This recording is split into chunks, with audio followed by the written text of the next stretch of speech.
Biarlah pujian ini menjadi komitmen kami Tuhan, terutama bagi kami yang sudah punya pengalaman pribadi bersama dengan Engkau, bahwa kami tidak bisa berharap kepada manusia, siapapun itu. Bahkan kami tidak bisa berharap kepada diri kami sendiri, yang juga seringkali mengecewakan kami. Kami hanya bisa berharap kepada Engkau, Tuhan Yesus Kristus, yang tidak akan pernah mengecewakan kami. Bapa di dalam surga, kami berterima kasih karena cinta-Mu begitu besar kepada kami. Sekalipun kami penuh kelemahan, sekalipun kami seringkali bandel, sekalipun kami seringkali lebih bodoh daripada keledai, kami melakukan dosa yang sama berulang-ulang. Kami tidak dengar-dengaran kepadamu, tetapi cinta-Mu terhadap kami tidak pernah berkurang. Engkau tidak pernah menyerah terhadap kami. Itulah sebabnya pagi ini kami bisa kembali hadir di rumah-Mu yang kudus, karena ada lawatan Roh Kudus, karena ada gerakan Roh Kudus yang menggiring kami domba-domba-Mu untuk bisa datang berkumpul di rumah-Mu yang kudus.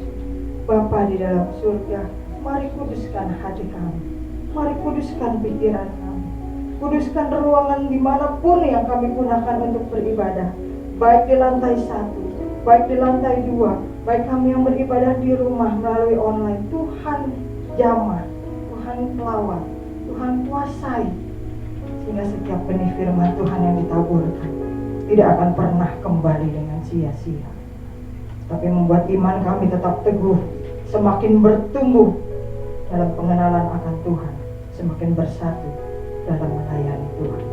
Terima kasih Tuhan. Hanya dalam nama Yesus kami berdoa dan bersyukur. Yang percaya bersama kita katakan amin. Amin. Silakan duduk Bapak Ibu Saudara. Shalom. Bapak Ibu boleh dilihat, hari ini kita udah ganti bulan. Kalau kemarin kita pakai dekorasi ulang tahun, hari ini kita pakai dekorasi merah putih karena sudah bulan Agustus. Tadi pagi saya sempat ngobrol sama Ibu Pur, ya kemarin kakinya sakit. Ibu Pur, ya gimana kondisi kakinya? Udah siap buat tarik tambah, udah siap buat lomba balap karung kakinya begitu ya. Pak Kosasi sudah pakai masker merah putih merdeka gitu ya. Bahkan mungkin tadi ada yang udah pakai baju merah putih juga gitu ya. Kita akan merayakan kebebasan, kemerdekaan, memperingatinya begitu ya. Nah, Bapak Ibu Saudara, kalau kita begitu cerah ceria begitu ya, merayakan kemerdekaan Indonesia yang sudah keberapa Bapak Ibu? Nggak tahu deh, pokoknya ada lomba makan kerupuk deh begitu yang ingat. Kerupuknya harus yang gede, jangan kerupuk biasa begitu ya. Kayak yang dulu pernah Iren beli buat sekolah minggu. Nggak habis-habis, sampai udah pada batuk nggak habis juga tuh kerupuk. Ke 78. Bener apa enggak nggak tahu, pokoknya sebelah bilang 78, gue juga ikutan lah 78 gitu ya. Karena ada para pejuang yang berjuang sehingga kita bisa menikmati kemerdekaan. Kenapa para pejuang itu mau berkorban jiwa dan raga untuk kemerdekaan bangsa Indonesia? Karena mereka cinta kepada NKRI. Waktu itu namanya mungkin belum NKRI. Mereka cinta kepada bangsa dan negaranya. Hari ini kita bisa menjadi orang-orang Kristen, duduk beribadah menyembah Tuhan, karena kita juga sudah menjadi orang-orang yang merdeka. Tuhan Yesus Kristus begitu mencintai saya, Bapak Ibu dan Saudara, orang-orang berdosa yang berkubang di dalam dosa-dosa yang sendiri kita buat, dan kita nggak bisa keluar dari sana. Tapi karena begitu cintanya, dia korbankan jiwa raganya, dia naik ke atas kayu salib, menyalibkan dirinya untuk menebus saya, Bapak Ibu dan Saudara, sehingga kita pun menjadi orang yang merdeka, orang yang bebas. Nah, sebagian besar menganggap Alkitab adalah kitab tentang perintah, isinya perintah melulu, aturan melulu, larangan melulu. Mungkin kalau kaum muda males bacanya, nggak boleh ngerokok, ada nggak Bapak Ibu? Ya kita pada nggak boleh ngerokok, nggak ada. Adanya di mana? Betul. Jadi berarti, nah yang bilang boleh ngerokok bukan saya loh ya Bapak Ibu Saudara ya. Tapi tubuh kita bait Allah, jangan dirusak dengan segala sesuatu yang kita sudah tahu tidak berguna bagi hidup ini, bukan cuma rokok. Panduan hidup orang Kristen harus kita bagaimana selama kita hidup di dunia ini, betul. Tapi ada sebagian orang juga yang berpendapat bahwa Alkitab adalah kitab cinta, Bapak Ibu Saudara.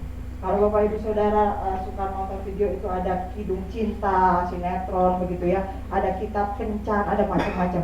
Nah, ini sebagian orang menganggap Alkitab itu adalah kitab cinta. Karena dari Kejadian sampai Wahyu, isinya adalah kisah cinta Allah dan manusia. Alasan Allah menciptakan saya, Bapak Ibu dan Saudara, dari Adam dan Hawa yang pertama dulu, itu adalah karena cinta.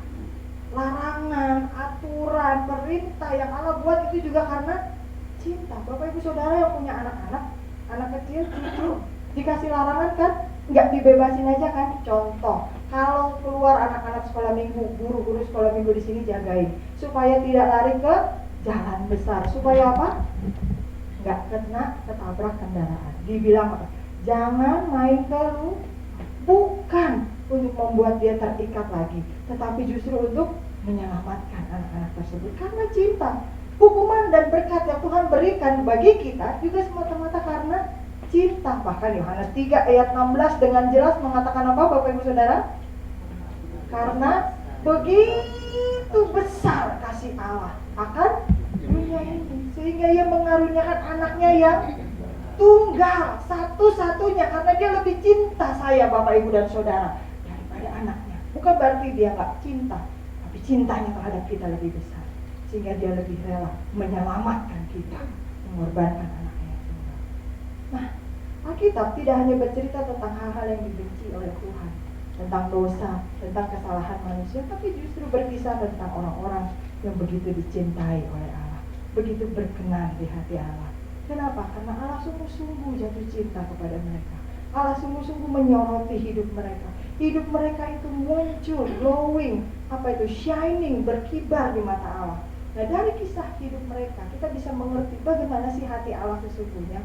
Kenapa kok bisa ada tokoh-tokoh Alkitab yang begitu menonjol dicintai Allah? Ada tokoh-tokoh Alkitab yang begitu dibela mati-matian, dilindungi oleh Allah. Ada nama-nama mereka yang terus-menerus muncul, bahkan sampai ke generasi-generasi berikutnya. Nah, saat ini kita hanya akan fokus pada satu nama, yaitu Daud. Bapak Ibu Saudara pasti tahu Daud ya. Semua guru sekolah minggu, anak sekolah minggu, orang Kristen atau orang non-Kristen tahu dengan nama Daud. Daud adalah orang yang sangat dicintai oleh Tuhan, bahkan disebut orang yang berkenan di hati Allah. Allah mencurahkan berkatnya yang sangat indah kepada Daud. Bahkan Kristus, Tuhan Yesus Kristus itu masuk ke dalam garis keturunan Daud. Kalau Bapak Ibu Saudara baca dari Matius 1, itu masuk ke dalam garis keturunan Daud. Daud sangat amat dicintai oleh Allah sehingga mendapatkan kehormatan seperti itu. Padahal kalau kita lihat, apakah Daud orang yang sempurna? Tidak. Apakah dia tidak pernah berbuat dosa? Enggak. Apakah dia tanpa celah hidupnya? Tidak. Coba kalau kita bandingkan, Daud adalah raja kedua dari Israel. Raja pertama Israel adalah Saul. Bagaimana Saul dengan Daud? Dua-duanya pernah melakukan kesalahan. Secara manusia, kesalahan Saul boleh dibilang lebih ringan daripada Daud. Saul kesalahannya apa? Waktu itu dia mau berperang, nabi yang ditunjuk Allah belum datang-datang, sehingga sebelum berperang harusnya membakar korban bakaran. Karena nabinya belum datang, lalu kemudian rakyat sudah gelisah, pasukannya sudah gelisah, musuh semakin dekat, sehingga si Saul ini bilang, udahlah, saya aja yang bakar korban bakaran. Padahal itu tidak boleh, hanya boleh dilakukan oleh imam. Ketika dia melakukan hal itu, datanglah nabi Tuhan yang disuruh untuk melakukannya. Karena kesalahan itulah Saul mulai ditolak oleh Tuhan. Lalu ketika dia disuruh membuat basmi bangsa Amalek, Tuhan bilang bunuh semuanya, muda, tua, ganteng, cantik, hewan, manusia, semuanya dilibas. Tapi dia tidak nurut. Dia bilang apa? Yang cantik, yang ganteng, yang muda, yang kuat diambil sebagai budak. Yang tidak dibutuhkan baru dibunuh. Lalu kemudian ketika ditegur oleh Nabi Tuhan, dia bilang apa? Gampang, nanti saya kasih persembahan buat Tuhan. Ini semua juga kan buat kemuliaan nama Tuhan. Itu kesalahannya sehingga ditolak. Kelihatannya lebih ringan. Tapi coba lihat apa yang dilakukan oleh Daud, Bapak Ibu Saudara. Waktu pasukannya lagi berperang, Daud santai-santai di istananya. Lalu kemudian ngintip perempuan muda lagi. Harus pakai kata spesifik ya Bapak Ibu Saudara, perempuan muda. Karena kalau perempuan tua mungkin dia udahlah gitu kan. Perempuan muda lagi mandi, artinya itu menarik perhatian dia. Lalu kemudian apa? Dari satu dosa berujung dosa yang lain, berujung dosa yang lain. Bukan yang minta ampun kepada Tuhan, dia suruh orang itu panggil, dia suruh karyawannya panggil, anak buahnya panggil, lalu kemudian tidur berzina dengan perempuan itu. Setelah itu tidak cukup sampai di situ. Dia belum bertobat kepada Tuhan, dia malah bilang bunuh suaminya. Lalu kemudian setelah dia atur strategi yang licik, dia bunuh Uria itu, ditempatkan di medan paling depan tanpa perlindungan sehingga akhirnya terbunuh. Muncullah Daud sebagai pahlawan kesiangan. Dia ambil jandanya, lalu kemudian dia muliakan seolah-olah dia tampil sebagai penyelamat dari janda pahlawan Uria tersebut. Padahal semuanya adalah strategi liciknya Daud. Secara manusia, kesalahan Saul dan Daud lebih ringan Saul, lebih kejam Daud. Tapi kenapa justru Saul yang ditolak oleh Tuhan dan Daud tetap dikasihi Tuhan? Bahkan Tuhan sayang sampai Daud, sampai kepada akhir hidupnya. Kenapa Allah bisa demikian sayang kepada Daud? Pagi ini saya mengajak kita melihat dua karakter yang paling menonjol dari hidup Daud sehingga membuat Allah berkenan kepadanya. Yang pertama adalah hati seorang hamba. Seringkali kita dengar, bahkan kita nyanyi, berikan aku hati hamba. Nyanyinya enak ya, tapi waktu Tuhan berikan hati hamba, enak gak Bapak Ibu Saudara? Waktu kita udah melayani Tuhan, tapi malah bukannya dipuji, bukan dihargai, malah diomongin orang, digosipin, bahkan dicela, diomelin. Masih mau belajar tentang hati hamba. Ketika kita memberikan persembahan bagi Tuhan, tapi kita malah usaha kita malah makin merosot, kita malah di PHK dari pekerjaan, masih mau bilang kita mau punya hati hamba. Kalau kita pernah jadi atasan, entah itu direktur, supervisor, manajer, kepala komsel, kepala bagian, ketua panitia, atau apapun itu, kita pernah menjadi atasan, dan kita punya orang-orang yang dipimpin, pasti kita punya pengalaman yang menarik Bapak Ibu Saudara. Karena apa? Karakter apa yang paling diinginkan dari karyawan atau orang yang kita pimpin? Apa yang paling Bapak Ibu harapkan dari orang-orang yang Bapak Ibu Saudara pimpin? Setia. Ada lagi? Bertanggung jawab. Makan. Tanggung jawab. Ada lagi? Nurut. Ada lagi? Jujur. Tadi makan sedikit, ya boleh lah. Oke. Ada banyak orang bilang setia. Oke. Tapi kalau setia bandel melulu, kerja ikut kita 30 tahun, tapi ngeyel dibilangin. Ada orang bilang jujur, tapi belum setengah mati, dibilanginnya susah. Seringkali karakter yang diinginkan adalah taat, nurut, obey. Di antara orang yang kita pimpin pasti ada orang yang kooperatif, ada orang yang suportif, tapi ada juga orang yang ngeyel, menjengkelkan, malas, seenaknya sendiri, nggak mau kerja sama, nggak ngapa-ngapain, nggak produktif, penuh tipu-tipu, bohong dan sebagainya. Tapi Daud, dimanapun dia berada, mengabdi kepada siapapun tidak perlu diragukan lagi. Dia selalu taat, dia selalu nurut, dia selalu obey. Ini adalah contoh hati hamba yang baik Bapak Ibu Saudara. Sampai-sampai Tuhan aja berkenan, standarnya Tuhan itu tinggi. Dan ada banyak sekali manusia di dunia ini, bahkan ketika zaman Daud hidup, tapi dikatakan Tuhan berkenan kepada Daud. 1 Samuel 13 ayat yang ke-14. 1 Samuel 13 ayat 14 kita akan lihat bersama-sama. Ini adalah salah satu pesan yang disampaikan oleh Nabi Tuhan kepada Saul. Tetapi sekarang kerajaanmu tidak akan tetap. Perhatikan, Tuhan telah memilih seorang yang berkenan di hatinya. Tuhan telah memilih seorang yang berkenan, artinya ada orang lain yang tidak berkenan, ditinggirin oleh Tuhan. Kenapa? Karena bagi Daud, melayani Tuhan adalah sebuah kenikmatan Bapak Ibu Saudara. Berkorban bagi Tuhan adalah sebuah kehormatan. Bekerja keras, berjerih lelah dalam melayani Tuhan adalah kesukaan Daud. Oleh karena itu, kualitasnya excellent, totalitasnya maksimal. Pelayanan Daud tidak pernah diragukan lagi, karena selalu diragukan dengan sepenuh hati. Dia nggak mudi.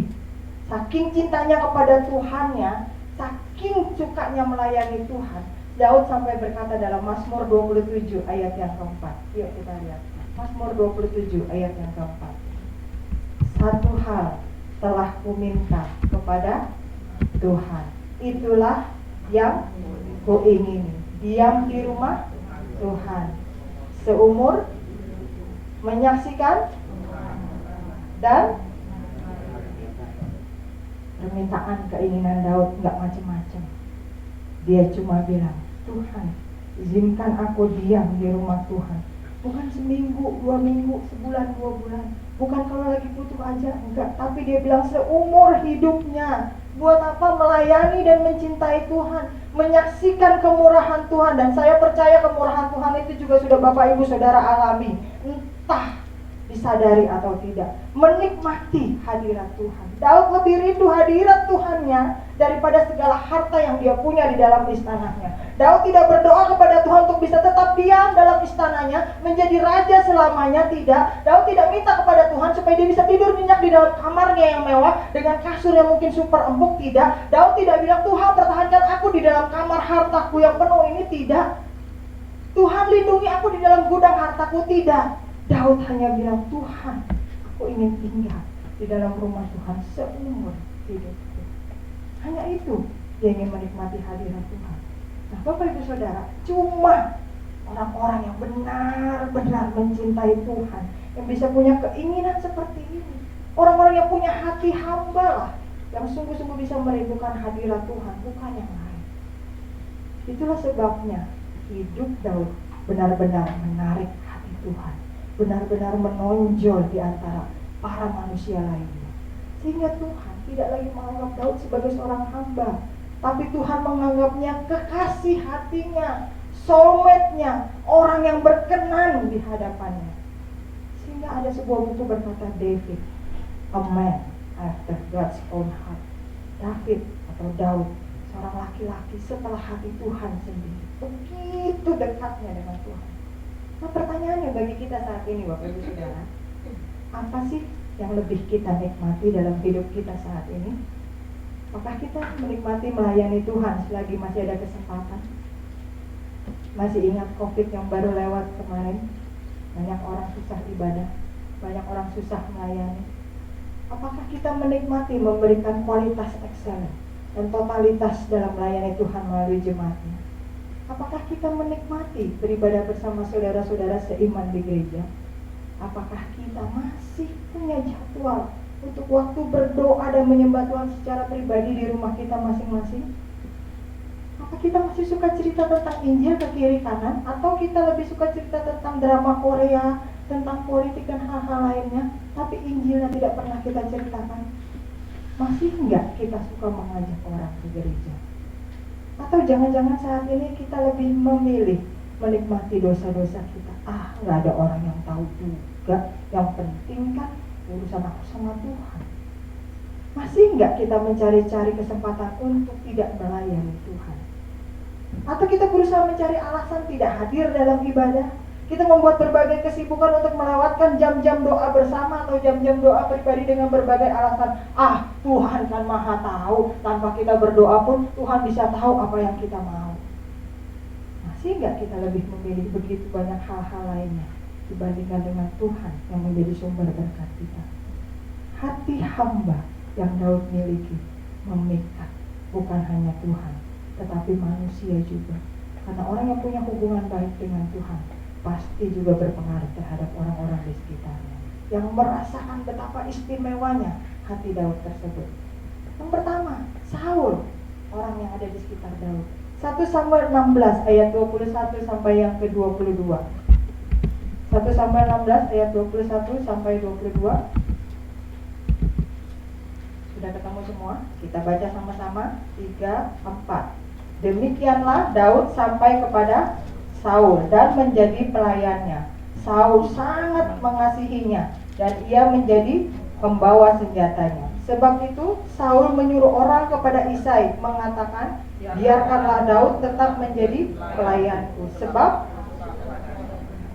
Bapak Ibu, wajar ya bagi seorang raja, seorang pembesar, seorang petinggi, pasti banyak orang yang berusaha untuk cari muka, banyak orang yang berusaha untuk mendekat, banyak orang yang berusaha untuk menjilat, mengambil hati raja, wajar.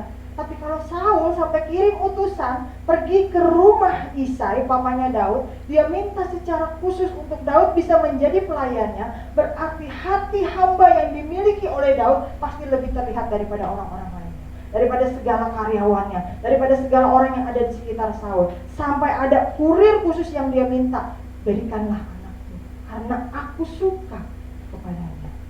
Kalau kualitas excellent dan totalitas Daud hanya dalam melayani Tuhan saja, tapi tidak terhadap pekerjaannya, tidak becus dalam pekerjaannya, tidak baik terhadap sesamanya, pasti Saul juga gak akan suka terhadap Daud.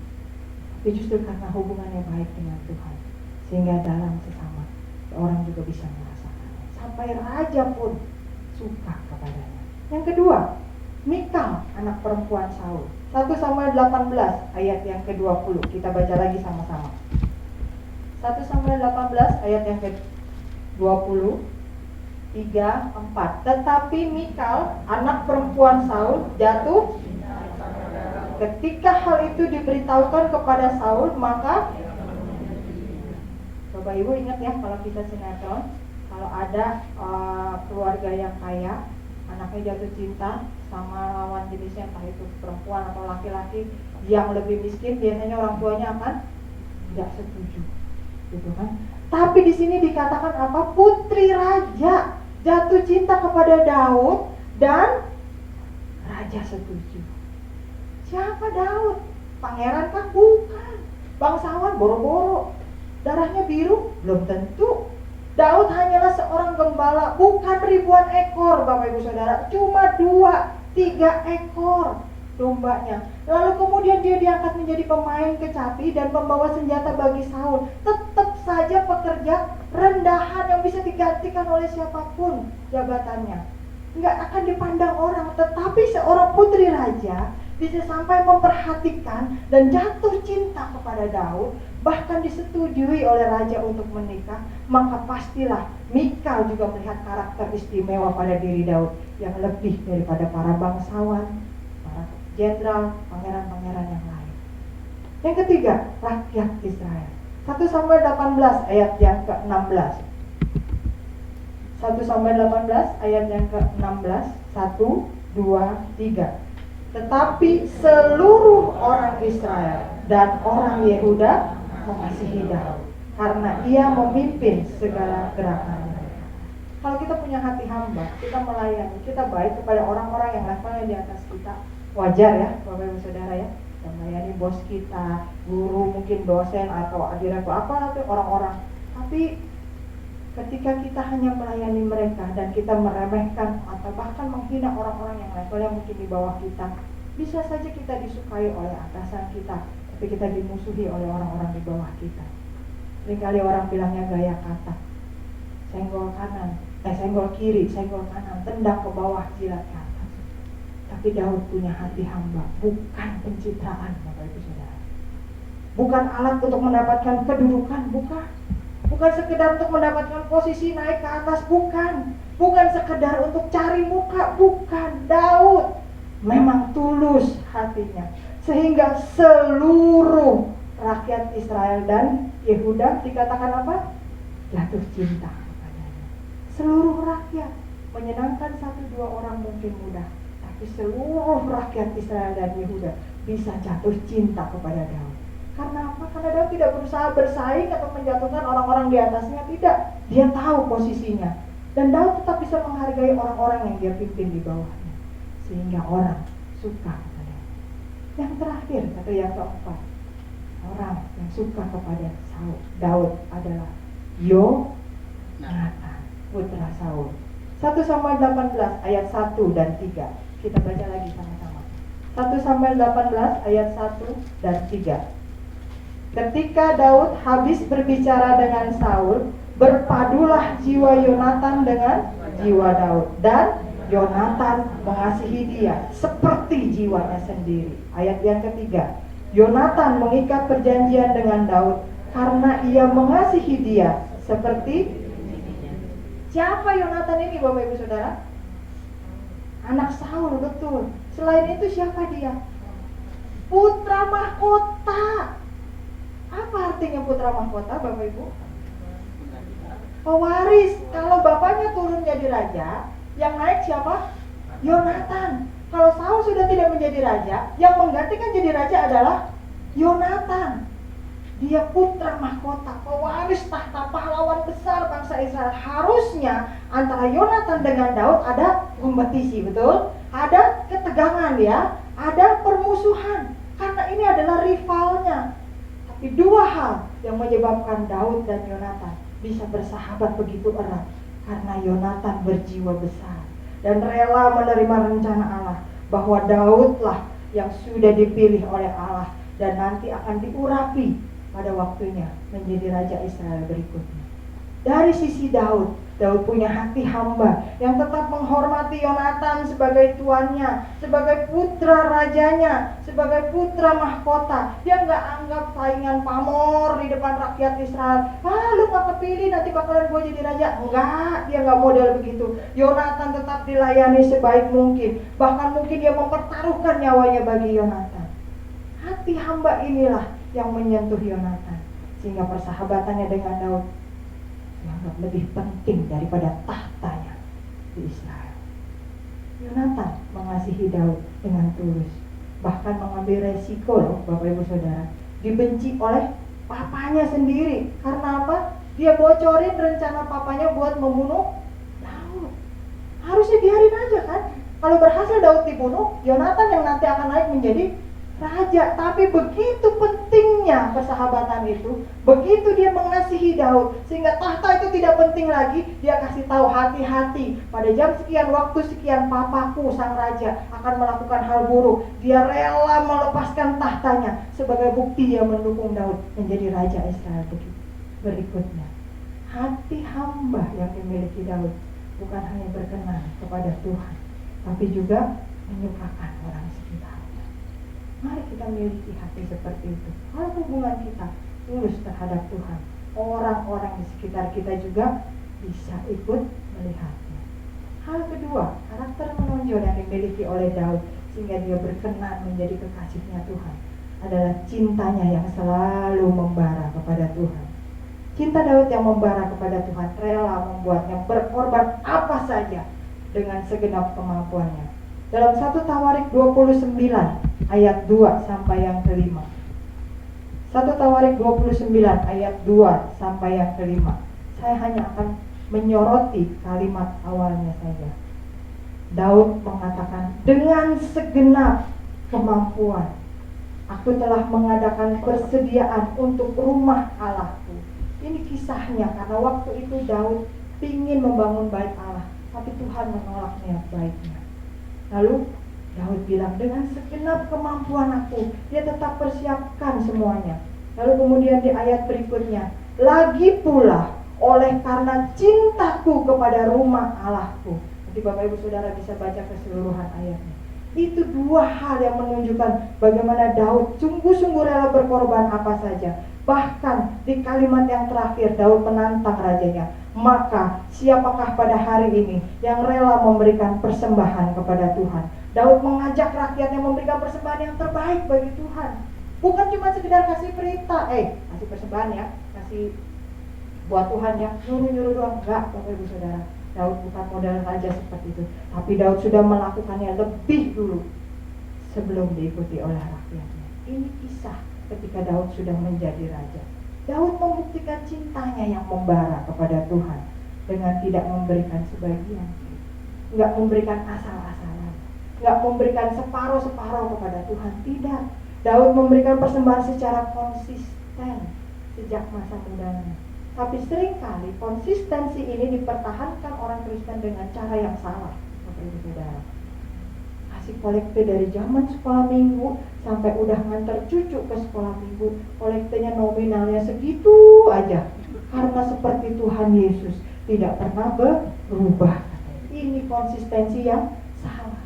Daud memberikan persembahan secara konsisten, tapi bukan mudi. Lagi pengen ngasih deh gede, lagi nggak pengen nggak ngasih. Bukan cuma kadang-kadang doang. Iya deh kali ini boleh, kali depan enggak. Bukan cuma seingatnya, iya belum korekte enggak. Bukan cuma sesempatnya, oh iya ingin melakukan buat Tuhan ya, ingin melayani Tuhan, memberi persembahan, atau pas lagi ada maunya aja.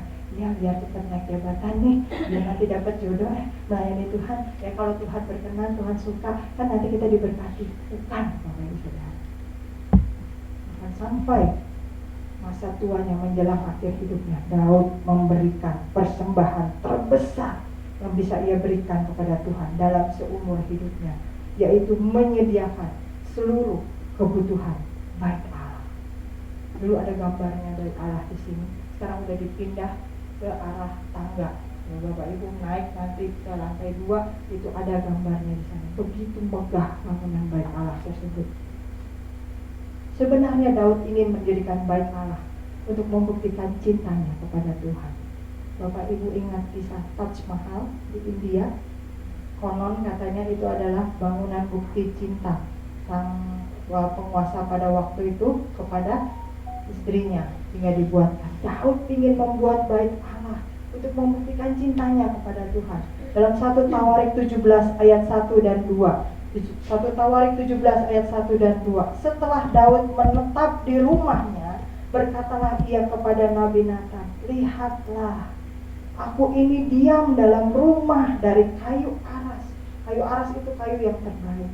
Padahal tabut perjanjian Tuhan itu ada di bawah tenda-tenda. Daud gak tega. Dia menikmati semua berkat dan kemurahan Tuhan, tapi dia melihat bagaimana tabut perjanjian Allah sebagai lambang kehadiran Allah itu tetap ada di dalam tenda, sedangkan dia tinggal sebagai raja di istana yang megah.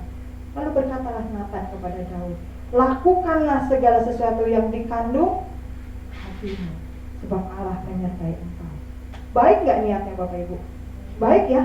Coba kalau misalnya tiba-tiba ada orang datang ke sini, ngomong sama tim sekretariat atau sama Bugem, saya pingin membangun gereja Alberta di tempat ini, tapi kemudian setelah didoakan, maaf, kami tidak berkenan, Tuhan bilang jangan. Kira-kira gimana reaksi orang itu? Ya, sakit hati, tersinggung, ya, marah, ya, ngambek ya, nggak datang lagi, betul, pindah gereja, berkor-kor di luar ya. Manusiawi kan? Ya dong, kita punya niat baik, udah bagus bangun untuk gereja, malah ditolak sama Tuhan. Tuhan menolak niat baik-baik. 1 Tawarik 17 ayat 3 dan 4. Tetapi pada malam itu juga datanglah firman Allah kepada Nathan, pergilah, katakanlah kepada hambaku Daud, beginilah firman Tuhan, bukanlah engkau yang akan mendirikan rumah bagiku untuk didiami dan seterusnya, salah seorang anakmu sendiri yang akan membangunnya dan seterusnya. Niat baik ditolak mentah-mentah sama Tuhan. Daud gak ngambek, Bapak Ibu Saudara. Daud gak marah. Daud gak bilang, dengan egonya sebagai raja, mentang-mentang jadi Tuhan, mau dibangunin ini gak mau segala. Enggak. Daud gak marah-marah, ngancem ninggalin Tuhan karena dia sudah jadi raja pada saat itu. Enggak. Daud tetap membalas cinta Tuhan dengan apa yang bisa dia kerjakan, Bapak Ibu Saudara. Ketika dia mau melakukan satu persembahan, satu pelayanan, satu hal yang baik dan Tuhan tidak berkenan di sana, dia nggak ngambek, ya udah gue nggak usah melayani, gue nggak usah ke gereja, gue nggak usah ikut-ikut Tuhan lagi, gue nggak usah beribadah, enggak. Tapi dia lakukan hal lainnya yang masih bisa dia kerjakan, yaitu menyediakan seluruh kebutuhan pembangunan dengan kualitas yang terbaik. Berapa banyak dari kita ketika kita punya niat baik dan Tuhan tidak izinkan kita melakukannya, lalu kita mulai petantang-petenteng ngambek sama Tuhan. Daud tidak seperti itu. Dan sekalipun Daud telah mempersembahkan segalanya bagi Tuhan, dia tidak tepuk dada. Tuh lihat tuh kualitas terbaik, tuh nanti tuh akan dibangun megah karena saya pilih. Dia nggak lupa daratan, dia nggak merasa berjasa.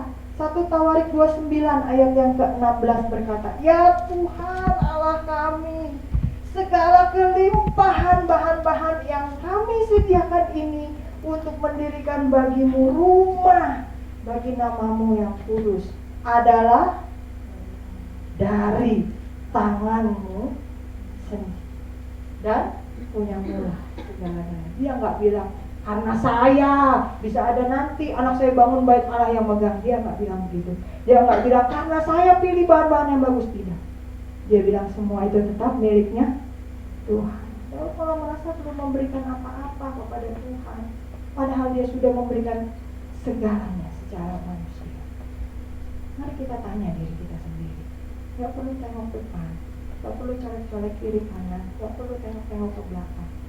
Sadarkah kita bahwa jika kita memberikan persembahan kepada Tuhan, kita melakukan sesuatu bagi Tuhan, kita melayani Tuhan, sebenarnya kita hanya mengembalikan apa yang Tuhan masih percayakan di dalam hidup kita.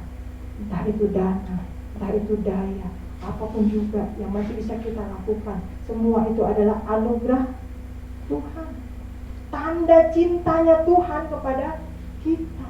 Yang paling gampang aja Bapak Ibu Saudara, coba tarik nafas, hembuskan nafas. Kalau disuruh bayar 1 rupiah aja udah 2 rupiah. Yang hidungnya bolongnya rada gede, lebih boros nariknya. Tapi Bapak Ibu, gratis kan?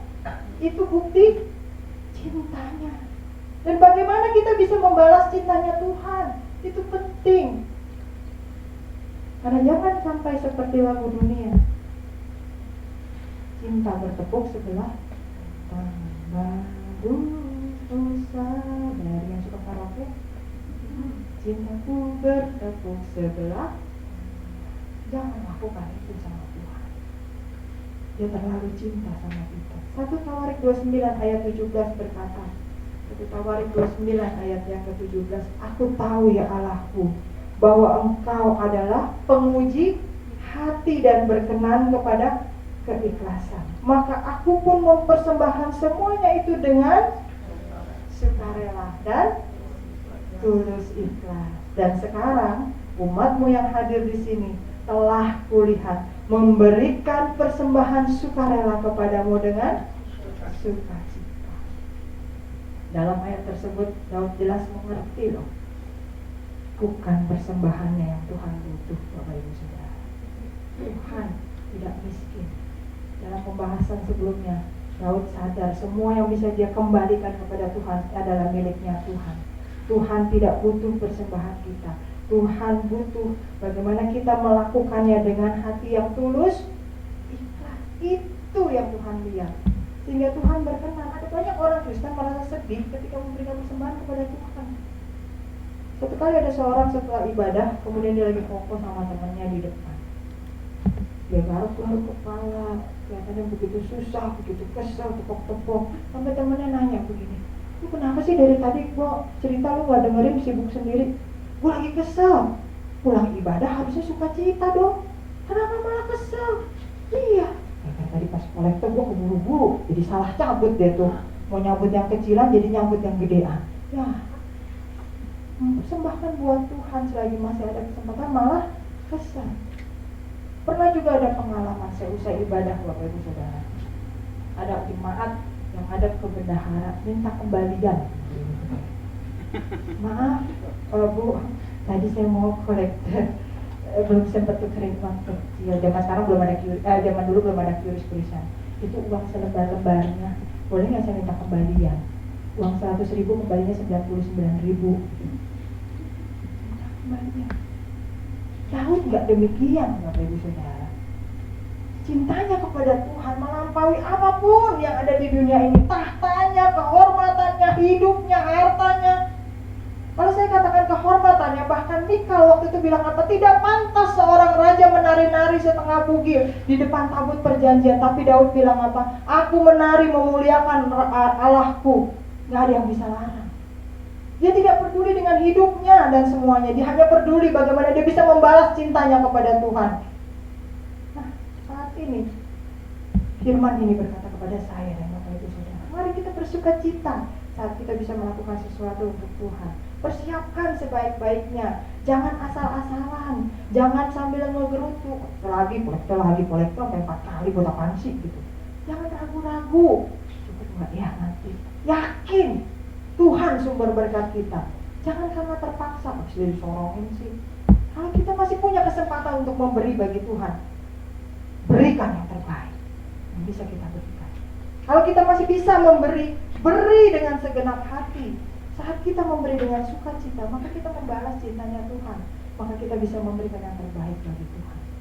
Salah satu jemaat di sini ada status WA-nya adalah kita bisa memberi karena kita punya. Betul. Bagaimana kita bisa punya? Karena Tuhan sudah lebih dulu memberi bagi kita. Kalau Tuhan tidak lebih dahulu memberkati, memberi bagi kita, kita tidak akan punya apa-apa. Bahkan keselamatan pun kita tidak punya. Karena kita sudah diberikan lebih dulu, diperlengkapi lebih dulu. Hana berdoa minta anak, dia dapat seorang anak laki-laki. Samuel dipersembahkan kepada Tuhan yang terbaik. Dan Tuhan gantikan dengan anak-anak yang banyak. Ada seorang jemaat di tempat ini, waktu itu dia berdoa ingin punya mobil. Lalu kemudian dia bilang, Tuhan, kalau saya punya mobil nanti saya akan gunakan untuk pelayanan. Dan benar, Tuhan mengizinkan jemaat tersebut punya sebuah mobil. Lalu kemudian dia gunakan untuk antar jemput jemaat dengan rajin setiap minggunya, setiap ada kegiatan ibadah. Dia kembalikan untuk kemuliaan Tuhan. Dalam 1 Tawarik 29 ayat yang ke-18, Daud berdoa kepada Tuhan untuk memelihara hatinya agar tetap memberikan persembahan dengan sukarela dan tulus ikhlas. Ya Tuhan, Allah Abraham, Ishak dan Israel, Bapa-bapa kami, peliharalah untuk selama-lamanya kecenderungan hati umat-Mu yang demikian ini, dan tetaplah tujukan hati mereka kepadamu. Kenapa Daud berdoa seperti ini? Karena Daud mengerti, menikmati kehormatan dan kesempatan yang ia miliki untuk memberikan persembahan bagi Tuhan. Bapak Ibu Saudara, biarlah pemahaman ini juga menjadi milik kita, supaya kita selama-lamanya dipelihara oleh Tuhan. Dengan menyadari pemeliharaan Tuhan, providensia Tuhan, kita nggak perlu lagi didorong-dorong, dimotivasi, diingatkan oleh orang lain untuk kita bisa memberikan yang terbaik selalu kepada Tuhan. Nah, Bapak Ibu Saudara, ini kisah cinta Allah dengan Daud. Allah memberi, Daud balas memberi. Allah mengasihi, Daud balas mengasihi Allah. Allah memelihara, Daud mempersembahkan dengan segenap kemampuannya. Hati hamba dan cinta yang membara kepada Tuhan membuat Daud berkenan di hati Allah, sehingga selalu diberkati, selalu dilindungi, dan menjadi Raja Israel yang paling terkenal dari semua raja yang pernah ada. Mulai hari ini Bapak Ibu Saudara, mari kita jadikan hidup kita sebuah kisah cinta kita dengan Tuhan. Jangan lagi jadi orang Kristen asal-asalan, orang Kristen KTP-nya doang Kristen, orang Kristen kapal selam, orang Kristen nafas, Natal, Paskah baru muncul. Mari cintai Tuhan dengan segenap hati kita, mengasihi sesama manusia, sehingga hidup kita penuh dengan cinta yang membara dan bisa dirasakan oleh orang-orang di sekitar kita. Miliki hati hamba sepenuhnya, bukan pencitraan, hingga atasan, bawahan, orang-orang sekitar kita mengasihi kita, orang-orang terdekat mengasihi kita, bahkan lawan-lawan kita bisa luluh hatinya dan ikut mengasihi kita. Dan Tuhan berkenan kepada kita. Itu yang menjadi tujuan hidup kita. Mau Tuhan berkenan kepada hidup kita? Mari kita berdiri Bapak Ibu Saudara. Kita nyanyikan satu pujian dari ayat yang tadi. Satu hal telah kuminta kepada Tuhan.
sungguh-sungguh menjadi kerinduan hati kita. Sekali lagi, satu hal telah meminta kepada Tuhan. Setelah ku minta kepada Tuhan, itulah yang ku ingini. Diam di rumah Tuhan seumur hidupku, menyaksikan kemurahan Tuhan dan menikmati baiknya, dan menikmati kuasanya, dan menikmati kasih-Nya, dan menikmati firman-Nya. Mari kita sama-sama berdoa. Bapa di dalam surga, biarlah pujian yang baru saja kami naikkan ini kembali mengingatkan kami bahwa tujuan hidup kami di dunia ini bukan untuk menikmati segala sesuatu yang semu, tetapi supaya hidup kami berkenan kepada Engkau. Hati ini tidak perlu diisi dengan hal-hal yang semu dari dunia ini, tetapi hati ini harus dibentuk, diproses supaya kami punya hati seorang hamba, bukan karena pencitraan, bukan karena jaim di depan orang-orang, tetapi kami sungguh-sungguh memperlihatkan hati hamba kami sehingga orang-orang bisa merasakannya. Bapa di dalam surga, ampuni kami kalau mungkin kami sudah tidak punya cinta yang mula-mula kepadamu, cinta kami sudah redup kepadamu, cinta kami sudah habis kepadamu. Hari ini Tuhan, kami ingin kembali punya cinta yang membara seperti Daud, dalam keadaan susah ataupun senang, dalam keadaan sehat ataupun sakit, dalam keadaan diberkati Tuhan, melimpah ataupun sedang bokeke, Daud tetap punya cinta yang membara kepada Tuhan. Ketika dia dikejar-kejar oleh musuh-musuhnya atau dikudeta oleh anaknya sendiri, atau ketika dia sedang duduk di atas tahta kekuasaannya dan dipermuliakan oleh seluruh rakyat Israel, Daud tetap menyatakan cintanya yang membara kepada Tuhan. Biarlah kami juga bisa belajar dari Daud, supaya kami tahu bagaimana kami bisa hidup berkenan kepadamu Tuhan. Kami rindu mencontoh hidup Daud, berkenan kepada Tuhan, menjadi seseorang yang disebut kekasihnya Tuhan. Bapa di dalam surga, kami tahu melakukan firman-Mu tidak semudah mendengarkannya. Tuhan juga tahu hal itu. Itulah sebabnya Tuhan memperlengkapi kami dengan Roh Kudus di dalam hati setiap kami, dan terus mengajar kami, terus mendidik kami, sehingga kami bisa diperlengkapi dan dimampukan untuk menjadi pelaku-pelaku firman, dan bukan hanya sekedar pendengar saja. Bapa di dalam surga, kami juga akan masuk menikmati perjamuan kudus-Mu, duduk semeja dan sehidangan dengan Kepala Gereja yang agung, Tuhan Yesus Kristus. Mari sucikan kami Tuhan, mari layakkan kami, supaya apa yang kami lakukan ini bisa turun menjadi 21 berkat di dalam hidup kami, bukan malah menjadi kutuk. Terima kasih Tuhan, hanya di dalam nama Yesus kami berdoa dan bersyukur. Amin. Silakan duduk Bapak.